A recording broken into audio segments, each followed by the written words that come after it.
ನಮಸ್ಕಾರ.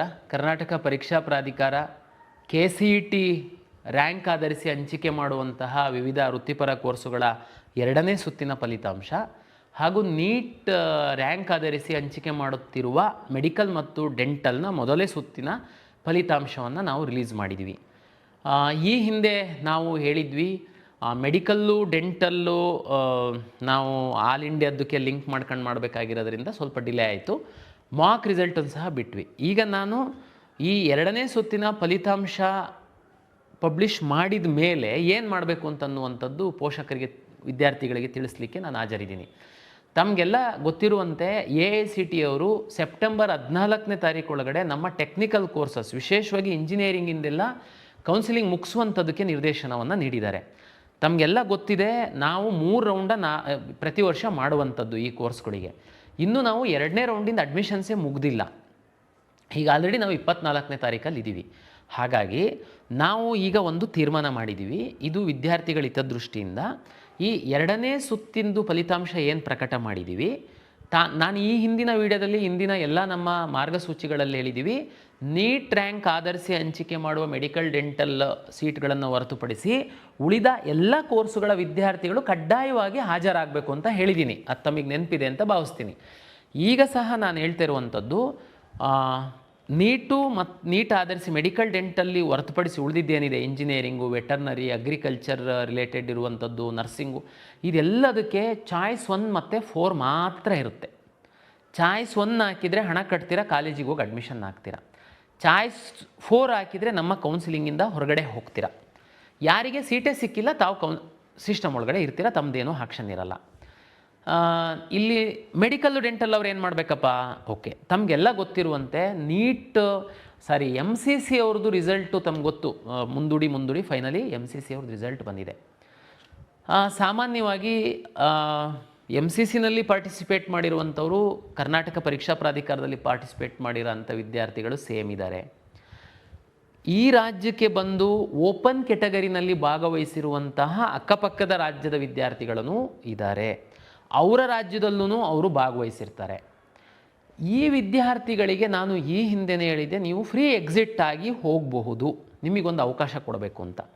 ಈಗ ನಾನು ಮತ್ತೆ ಆ ನಿರ್ಧಾರ ಮಾಡಿದ್ದೀನಿ. ಏನು ಅಂತಂದರೆ, ಮೆಡಿಕಲ್ಲು ಡೆಂಟಲ್ಲಿಗೆ ಸಂಬಂಧಪಟ್ಟಂತೆ ನಮ್ಮಲ್ಲಿ ಸೀಟ್ ಪಡೆದಿರುವಂತಹ ವಿದ್ಯಾರ್ಥಿಗಳು MCCನಲ್ಲಿ ಸಹ ಸೀಟನ್ನು ಪಡೆದಿದ್ದೀರಾ.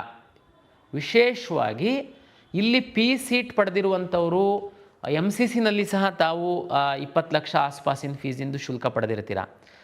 ನೀವು ಈಗ ತೀರ್ಮಾನ ಮಾಡೋ ಅವಕಾಶ ಇದೆ. ನಮ್ಮದು ಬಂದಿದೆ, ಅವ್ರದ್ದೂ ಬಂದಿದೆ. ಮತ್ತು MCC ಅವರು ಕರ್ನಾಟಕ ರಾಜ್ಯದಲ್ಲಿರುವಂಥ ಎಲ್ಲ ಸರ್ಕಾರಿ ಮೆಡಿಕಲ್ ಕಾಲೇಜುಗಳ 15% ಸೀಟ್ಗಳಿಗೆ ಸಹ ಅಲಾಟ್ ಮಾಡಿದ್ದಾರೆ. ಸುಮಾರು ವಿದ್ಯಾರ್ಥಿಗಳು ನನ್ನ ಪಟ್ಟಿಯಲ್ಲೂ ಇದ್ದಾರೆ, MCC ಪಟ್ಟಿಯಲ್ಲೂ ಇದ್ದಾರೆ. ನಾನು ಅವ್ರುಗಳಿಗೆ ವಿನಂತಿ ಮಾಡ್ಕೊಳ್ಳುವಂಥದ್ದು ಏನು ಅಂದರೆ, ಫೀಸು ನಮ್ಮದು ಅವ್ರದ್ದು ಸೇಮ್ ಇದೆ, ತಾವು ಅಲ್ಲಿ ಅಡ್ಮಿಷನ್ ತಗೊಳ್ಬೇಕು. ಕೆಲವೊಮ್ಮೆ ಓಕೆ, ನಮ್ಮದು ಕಾಲೇಜು ತುಂಬ ಚೆನ್ನಾಗಿದೆ, ಅಲ್ಲಿ ನಿಮಗೆ ಚೆನ್ನಾಗಿಲ್ಲ, ನಮ್ಮಲ್ಲೂ ತಗೊಳ್ಳಿ, ನಾನು ಫೋರ್ಸ್ ಮಾಡಿ ನೀವು ಹೋಗಲೇಬೇಕು ಅಂತ ಹೇಳ್ತಿಲ್ಲ. ಆದರೆ ಒಂದು ವೇಳೆ ಸೇಮ್ ಕಾಲೇಜು ನಮ್ಮಲ್ಲೂ ಸಿಕ್ಕಿದೆ, ಅಲ್ಲೂ ಸಿಕ್ಕಿದೆ, ದಯಮಾಡಿ ಅಲ್ಲೇ ತಗೊಳ್ಳಿ, ನಮ್ಮಲ್ಲಿ ಯಾಕೆ ತಗೊಳ್ತೀರಾ ಅನ್ನೋ ನನ್ನ ವಿನಂತಿ ಅಷ್ಟೇ. ಇದು ಒತ್ತಾಯ ಅಲ್ಲ. ಮೆರಿಟೋರಿಯಸ್ ವಿದ್ಯಾರ್ಥಿಗಳಿಗೆ, ಸರ್ಕಾರಿ ಮೆಡಿಕಲ್ ಕಾಲೇಜ್ ಸಿಕ್ಕಿರುವಂತಹ ವಿದ್ಯಾರ್ಥಿಗಳಿಗೆ ವಿನಂತಿ. ನೀವೇನಪ್ಪ ಮಾಡಬೇಕು, ನಿಮಗೆ only 1 option, choice 4 free exit ಮಾತ್ರ ಎನೇಬಲ್ ಮಾಡ್ತೀವಿ ಮೆಡಿಕಲ್ ಆ್ಯಂಡ್ ಡೆಂಟಲ್ ಅವರಿಗೆ. ತಾವು ಹೊರಗಡೆ ಹೋಗೋದಾದರೆ ಹೋಗಿ. ಉದಾಹರಣೆಗೆ ಒಂದು 200-300 ಸೀಟ್ಗಳೇನಾದ್ರೂ ವಿದ್ಯಾರ್ಥಿಗಳು ಹೊರಗಡೆ ಹೋದರೆ ನಾನು ಮೆಡಿಕಲ್ಲು ಡೆಂಟಲನ್ನು ರೀರನ್ ಮಾಡ್ತೀನಿ. ಇಲ್ಲಿ ಕೆಲವು ವಿದ್ಯಾರ್ಥಿಗಳಿಗೆ ಸಮಸ್ಯೆ ಕಂಡು ಬರುತ್ತೆ. ಸರ್, ನಾನು ಮೆಡಿಕಲ್ ಆಸ್ಪರೆಂಟ್ ಇದ್ದೀನಿ, ಇಂಜಿನಿಯರಿಂಗ್ ಸೀಟ್ ನನಗೆ ಸಿಕ್ಕಿದೆ, ನೀವು ಹೇಳ್ತಾ ಇದ್ದೀರಾ ಹೋಗಿ ಇಂಜಿನಿಯರಿಂಗ್ ಅಡ್ಮಿಷನ್ ಆಗು ಅಂತ. ಇಲ್ಲಿ MCC ಹೋಗೋ ವಿದ್ಯಾರ್ಥಿಗಳಿಗೆ ಹೊರಗಡೆ ಕಳಿಸ್ಬಿಟ್ಟು ನೀವು ರೀರನ್ ಮಾಡ್ತೀವಿ ಅಂತಂದಾಗ, ನಾನು ಇಂಜಿನಿಯರಿಂಗಿಂದ ನನಗೆ ಮೆಡಿಕಲ್ ಅಪ್ಗ್ರೇಡ್ ಆಗುತ್ತೆ ಸರ್, ನಾನು ಹೋಗಿ ಇಂಜಿನಿಯರಿಂಗ್ ಕಾಲೇಜಿಗೆ ಅಡ್ಮಿಷನ್ ಆಗಿ ನನಗೆ ಸಮಸ್ಯೆ ಆಗುತ್ತೆ. ನಮ್ಮ ಪರಿಸ್ಥಿತಿನೂ ತಾವು ಅರ್ಥ ಮಾಡ್ಕೊಳ್ಳಿ. ನಾವು ಹಿಂದಿನ ಎಲ್ಲ ಅನುಭವದಲ್ಲಿ ಈ ಥರ ಆ ಕಡೆ ಈ ಕಡೆ ಜಂಪ್ ಆಗುವಂತಹ ವಿದ್ಯಾರ್ಥಿಗಳ ಸಂಖ್ಯೆ 100-200 ವಿದ್ಯಾರ್ಥಿಗಳು ಮಾತ್ರ.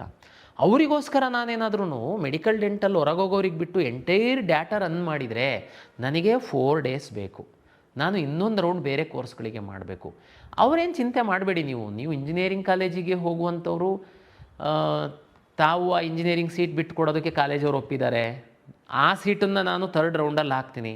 ಇನ್ನೊಬ್ರು ಹೇಳ್ಬೋದು ನೀವು, ಸರ್ ಆ್ಯಕ್ಚುಲಿ ನಂದು ಟಾಪ್ ಇಂಜಿನಿಯರಿಂಗ್ ಕಾಲೇಜ್ ಬೇಕಾಗಿತ್ತು, ನನಗೆ ಸಿಕ್ಕಿಲ್ಲ, ಸೆಕೆಂಡು ಪ್ರಿಯಾರಿಟಿ ಸಿಕ್ಕಿದೆ, ನೀವು ಹೇಳೋ ಹೊತ್ತಿಗೆ ನಾನು ಹೋಗಿ ಅಡ್ಮಿಷನ್ ಆಗ್ತಾಯಿದ್ದೀನಿ ಅನಿವಾರ್ಯವಾಗಿ. ಆ ಟಾಪ್ ಕಾಲೇಜಲ್ಲಿ ಇದ್ದವನಿಗೆ ನೀವು ರೀರನ್ ಮೆಡಿಕಲ್ ಡೆಂಟಲ್ ಮಾಡೋದ್ರಿಂದ ಅವನು ಮೆಡಿಕಲ್ಲಿಗೆ ಹೋಗ್ಬಿಡ್ತಾನೆ, ಆ ಸೀಟ್ ಉಳಿಯುತ್ತೆ, ಅದು ನನಗೆ ಅನ್ಯಾಯ ಆಗುತ್ತಲ್ಲ. ಡೋಂಟ್ ವರಿ, ನಿಮಗೆ ಅನ್ಯಾಯ ಆಗಲ್ಲ. ಸರ್ ಹೆಂಗೆ ಅನ್ಯಾಯ ಆಗಲ್ಲ ಸರ್? ಅನ್ಯಾಯ ಆಗಲ್ಲ. ಹೆಂಗೆ ಅಂತ ಹೇಳ್ತೀನಿ. ನಾನು 3ನೇ ಸುತ್ತು ಅಂದರೆ ಡೆಂಟಲ್ಲು ಮತ್ತು ಮೆಡಿಕಲ್ ಬಿಟ್ಟು 3ನೇ ಸುತ್ತು ನಾನು ಅನಿವಾರ್ಯ ಮಾಡಲೇಬೇಕು, ತಮ್ಗೆ ಗೊತ್ತಿದೆ. ನಾನು ಮಾಡುವಾಗ ಈ ಯಾವ್ಯಾವ ಕೋರ್ಸಲ್ಲಿ ಏನೇನು ಸೀಟು ಅಂತ ಅವೈಲಬಲ್ ಇದೆ ಅಂತನ್ನುವಂಥದ್ದು ನಾನು ಸೀಟ್ ಮ್ಯಾಟ್ರಿಕ್ಸ್ ಪಬ್ಲಿಷ್ ಮಾಡ್ತೀನಿ. ಉದಾಹರಣೆಗೆ, ನೀವು ವೆಟರ್ನರಿ ಆಸ್ಪಿರೆಂಟ್ ಇದ್ದೀರಾ, ಬಟ್ ಅನ್ಫಾರ್ಚುನೇಟ್ಲಿ ನಿಮಗೆ ಈಗ ಸಿಕ್ಕಿಲ್ಲ, ಬಟ್ ಬಾರ್ಡ್ರಲ್ಲಿದ್ದೀರಾ ನೀವು. ನಾನು ಹೇಳಿರುವತ್ತಿಗೆ ನೀವು ಹೋಗಿ ಇಂಜಿನಿಯರಿಂಗ್ ಕಾಲೇಜಲ್ಲಿ ಅಡ್ಮಿಷನ್ ಆಗಿದ್ದೀರಾ, 1-2 ವೆಟರ್ನರಿ ಸೀಟ್ ಸಿಕ್ತು ಅಂತಂದ್ರೂ ನೀವು ಅಲ್ಲಿಗೆ ಜಂಪ್ ಆಗ್ತೀರಾ. ಓಕೆ, ನಾನು ಮೆಡಿಕಲ್ ಡೆಂಟಲ್ಲು ವಿದ್ಯಾರ್ಥಿಗಳಿಗೆ ರೀರನ್ ಮಾಡಿದಾಗ MCCಗೆ ಹೋಗೋ ವಿದ್ಯಾರ್ಥಿಗಳನ್ನ ಹೊರಗಡೆ ಕಳಿಸಿ ಯಾರಾದರೂ ಒಬ್ಬ ವೆಟರ್ನರಿ ವಿದ್ಯಾರ್ಥಿ ಮೆಡಿಕಲ್ ಸಿಕ್ಬೋದು, ಆವಾಗ ನೀವು ಅಲ್ಲಿಗೆ ಹೋಗೋ ಪರಿಸ್ಥಿತಿ ಬರುತ್ತೆ. ಡೋಂಟ್ ವರಿ, ನೀವು 3ನೇ ಸುತ್ತಲ್ಲಿ ಬರಬೇಕು. ಬಟ್ ಇಲ್ಲೊಂದು ಜಾಗೃತಿ ವಹಿಸಬೇಕು ವಿದ್ಯಾರ್ಥಿಗಳು. ಕಳೆದ ವರ್ಷ ಏನಾಗಿದೆ, 3ನೇ ರೌಂಡ್ ಅಪ್ಗ್ರೇಡೇಷನ್ ಆಗುವಾಗ ನಾವು ಈ ಆನ್ಲೈನ್ ಸಿಸ್ಟಮ್ ಇರೋದ್ರಿಂದ ಕಾಲೇಜಿಗೆ ಸುಮ್ಮನೆ ಕೂತ್ಕೊಂಡು ಆಪ್ಷನ್ ಎಂಟ್ರಿ ಮಾಡಿ ಸಿಗುತ್ತೋ ಬಿಡುತ್ತಾ ಅಂತ, ಸಿಕ್ಕಿದಾಗ ನಿಮ್ದು ಆಟೋಮೆಟಿಕ್ಕಾಗಿ ಅಲ್ಲಿ ಸಿಕ್ಕಿರೋದು ಕ್ಯಾನ್ಸಲ್ ಆಗಿಬಿಡುತ್ತೆ. ಎನಿವೆ ಅದು ನಾನು ಮುಂದಿನ 3rd ರೌಂಡು ಕೌನ್ಸಿಲಿಂಗ್ ಶುರು ಮಾಡುವಾಗ ನಾನು ನಿಮಗೆ ಎಕ್ಸ್ಪ್ಲೈನ್ ಮಾಡ್ತೀನಿ. ಈಗ ನಾನು ತಮಗೆ ಸಂಕ್ಷಿಪ್ತವಾಗಿ ಹೇಳುವಂಥದ್ದು ಇಷ್ಟೇ. 25ನೇ ತಾರೀಕು ಬೆಳಿಗ್ಗೆಯಿಂದ ತಾವು 4 ದಿವಸ ಅಂದರೆ 28ನೇ ತಾರೀಕಿನ ತನಕ ನಾನು ನಿಮಗೆ ಅವಕಾಶ ಕೊಡ್ತಾಯಿದ್ದೀನಿ. ಯಾರಿಗೆ? ಅಡ್ಮಿಷನ್ ಆಗೋರಿಗೆ ದಯಮಾಡಿ CET ರ್ಯಾಂಕ್ ಆಧರಿಸಿ ಏನಿದ್ದೀರಾ ತಾವು ಅಡ್ಮಿಷನ್ ಆಗಿ. 25 ಮತ್ತು 26ನೇ ತಾರೀಕು 2 ದಿವಸ ನಾನು ಫ್ರೀಯಾಗಿ ನಮ್ಮಿಂದ ಹೋಗುವ, ಯಾವುದು ಪೆನಾಲ್ಟಿ ಇಲ್ಲ, ಮಗದೊಂದು ಏನೂ ಇಲ್ಲ. ತಾವು MCCನಲ್ಲಿ ಸಿಕ್ಕಿ ಹೋಗುವಂಥವರು ದಯಮಾಡಿ ಹೋಗಿ ಅನ್ನುವಂಥದ್ದು ನನ್ನ ವಿನಂತಿ. ಅರ್ಥ ಆಗಿದೆ ಅಂತ ಭಾವಿಸ್ತೀನಿ. ತುಂಬ ಸಿಂಪಲ್ಲು. ಮೆಡಿಕಲ್ಲು ಡೆಂಟಲ್ ಅವರು 25, 26ನೇ ತಾರೀಕು MCCನಲ್ಲಿ ಸಿಕ್ಕಿದ್ದು ಅಥವಾ ನಿಮ್ಮ ಬೇರೆ ರಾಜ್ಯಗಳಲ್ಲಿ ಸಿಕ್ಕಿದ್ದು ತಾವು ಹೋಗುವಂಥದ್ದಕ್ಕೆ ಬಯಸುವಂಥವರು ಫ್ರೀಯಾಗಿ ಚಾಯ್ಸ್ 4 ಹಾಕಿ ಹೋಗಿ. ಉಳಿದಂತಹ ಕೋರ್ಸಿನ ವಿದ್ಯಾರ್ಥಿಗಳು 28ನೇ ತಾರೀಕಿನ ತನಕ ಅಡ್ಮಿಷನ್ ಆಗುವಂಥದ್ದಕ್ಕೆ ವ್ಯವಸ್ಥೆ ಮಾಡಿ. ಸರ್ ಏನು ಸರ್ 4 ದಿನ ಟೈಮ್ ಸಾಕಾಗಲ್ಲ, ಅರ್ಥ ಮಾಡ್ಕೊಳ್ಳಿ, ನಾವು ಇನ್ನೊಂದು ರೌಂಡ್ ಮಾಡಬೇಕು ಬೇರೆ ಕೋರ್ಸಿಗೆ. ಟೈಮ್ ಸಾಕಷ್ಟು ಆಗಿಬಿಟ್ಟಿದೆ, ತಮಗೆಲ್ಲ ಗೊತ್ತಿದೆ. ತಾವು ಕಾಲೇಜಿಗೆ ಹೋಗುವಂಥದ್ದಕ್ಕೆ ಏನು ಕ್ಲೈಮ್ಡ್ ಕ್ಯಾಟಗರಿ, ನಿಮಗೆ ಸೀಟ್ ಅಲಾಟೆಡ್ ಕ್ಯಾಟಗರಿ ದಾಖಲೆಗಳನ್ನ ತಗೊಂಡು ಹೋದರೆ ಸಾಕು, ನಿಮ್ದು ಅಡ್ಮಿಷನ್ ಆಗಿಬಿಡುತ್ತೆ. ಹಾಗಾಗಿ ವ್ಯವಸ್ಥೆ ಮಾಡ್ಕೊಳ್ಳಿ. ಆನ್ಲೈನ್ ಪೇಮೆಂಟ್ ಇದೆ. ಆಮೇಲೆ ಯಾರು ಈ ಒಂದು 100-200 ವಿದ್ಯಾರ್ಥಿಗಳು ಸ್ವಲ್ಪ ಆ ಕಡೆ ಹೋಗಿ ಈ ಕಡೆ, ಅದು ಏನು ಚಿಂತೆ ಮಾಡಬೇಡಿ. ಎಲ್ಲ ವಿದ್ಯಾರ್ಥಿಗಳು ಕಾಲೇಜಿಗೆ ಕಟ್ಟುವಂಥ ಶುಲ್ಕ ನಮ್ಮ ಬಳಿ ಇರುತ್ತೆ, KE ಅವ್ರ ಹತ್ರನೇ. ನೀವು ಕಾಲೇಜಿಗೆ ಜಸ್ಟ್ ಕಾಲೇಜ್ ಹಾಸ್ಟೆಲ್ ಫೀಸು ಮತ್ತು ಇಂಜಿನಿಯರಿಂಗ್ ಕಾಲೇಜ್ ಆದರೆ ಸ್ಕಿಲ್ ಲ್ಯಾಬ್ ಫೀಸ್ ಅಂತ ಏನೊಂದು ತಗೊಳ್ತಾರೆ ಬಿಟ್ಟರೆ ಬೇರೆ ಯಾವುದು ತಗೊಳಲ್ಲ. ಅವರು ಸಹ ಫ್ರೀಯಾಗಿ ಹೊರಗಡೆ ಕಳಿಸ್ಕೊಡುವಂಥದ್ದಕ್ಕೆ ಸರ್ಕಾರಕ್ಕೆ ಒಪ್ಪಿದ್ದಾರೆ. ಹಾಗಾಗಿ ನೀವು ಚಿಂತೆ ಮಾಡುವಂತಹ ಅಗತ್ಯ ಇಲ್ಲ. ತಮ್ಗೆ ಅರ್ಥ ಆಗಿದೆ ಅಂತ ಭಾವಿಸ್ತೀನಿ. ದಯಮಾಡಿ ಈ ಒಂದು ವ್ಯವಸ್ಥೆನ 25 ಮತ್ತು 26 ಫ್ರೀ ಎಕ್ಸಿಟ್ MCCನಲ್ಲಿ ಸೀಟ್ ತಗೊಂಡಿರೋರು, 25ರಿಂದ 28 ತನಕ CET ಕೋರ್ಸ್ಗಳಲ್ಲಿ ಅಡ್ಮಿಷನ್ನಿಗಿರುವಂಥದ್ದು ತಾವು ಮಾಡ್ತೀರಾ ಅಂತ ಭಾವಿಸಿದ್ದೀನಿ. NRI ಒಳಗಡೆ ಯಾರು ಸೀಟ್ ತಗೊಂಡಿದ್ದೀರಾ ತಮಗೆಲ್ಲ ಗೊತ್ತಿದೆ. ಕಳೆದ ವರ್ಷದಿಂದ ನಾವು ನಿಮಗೆ ಯಾರು ಸ್ಪಾನ್ಸರ್ ಮಾಡ್ತೀವಿ ಅಂತ ಪ್ರಮಾಣ ಪತ್ರ ಕೊಟ್ಟಿದ್ದಾರೆ ಅವರ ಅಕೌಂಟಿಂದನೇ ನಾವು ಹಣವನ್ನು ಸ್ವೀಕರಿಸುವಂಥದ್ದು. ಅದು ಡಾಲರ್ಸಲ್ಲಾದ್ರೂ ಕೊಡಿ ಅಥವಾ ಅವ್ರ ಅಕೌಂಟು ಇಂಡಿಯಾದಲ್ಲೊಂದು NRE ಅಕೌಂಟ್ ಅಂತ ಮಾಡಿರ್ತಾರೆ, ಅವರಿಂದ ನೀವು ನಮಗೆ ಹಣ ಕೊಡಬೇಕಾಗುತ್ತೆ.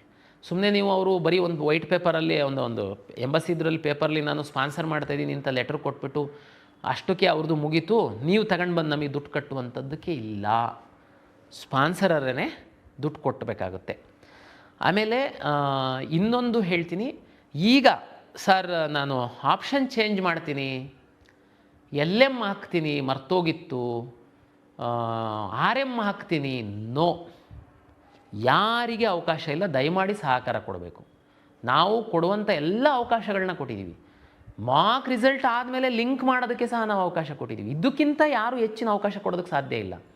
ಈಗ ನಾವು ಏನೋ ಪಬ್ಲಿಷ್ ಮಾಡಿದ್ದೀವಿ ಲಿಸ್ಟು, ಇರೋ ಹೊರಗಡೆ ಹೋಗೋರಿಗೆ ಬಿಟ್ಟು ನಾವು ರನ್ ಮಾಡುವಂಥದ್ದು. ಇದರಲ್ಲಿ ಕನ್ನಡ ಪರೀಕ್ಷೆ ಬರೆದಂಥವ್ರು ಅಂದರೆ ರೀಸೆಂಟಾಗಿ ಪರೀಕ್ಷೆ ಬರೆದಂಥವ್ರು ಒಂದು 24-25 ವಿದ್ಯಾರ್ಥಿಗಳು ತಾಂತ್ರಿಕ ಕಾರಣದಿಂದ ಅವರು ಈ ನಮ್ಮ ಕನ್ನಡಿಗರು ಕೋಟಾದೊಳಗಡೆ ಅಲಾಟ್ ಆಗಿಲ್ಲ ಅನ್ನುವಂಥದ್ದು ನಮಗೆ ಅಬ್ಜೆಕ್ಷನ್ ಬಂದಿದೆ. ಅದನ್ನು ಪರಿಶೀಲನೆ ಮಾಡ್ತಾ ಇದ್ದೀವಿ. ಅದು ನಮ್ಮಿಂದ ತಪ್ಪಾಗಿದ್ದರೆ ಅವ್ರು ಮಾತ್ರ ಒಳಗಡೆ ಇರ್ತಾರೆ ಅಷ್ಟೇ. ಅದು ಸರಿಪಡಿಸುವಂಥದ್ದು ತಾಂತ್ರಿಕ ಕಾರಣ ನಮ್ಮದಿರುತ್ತೆ.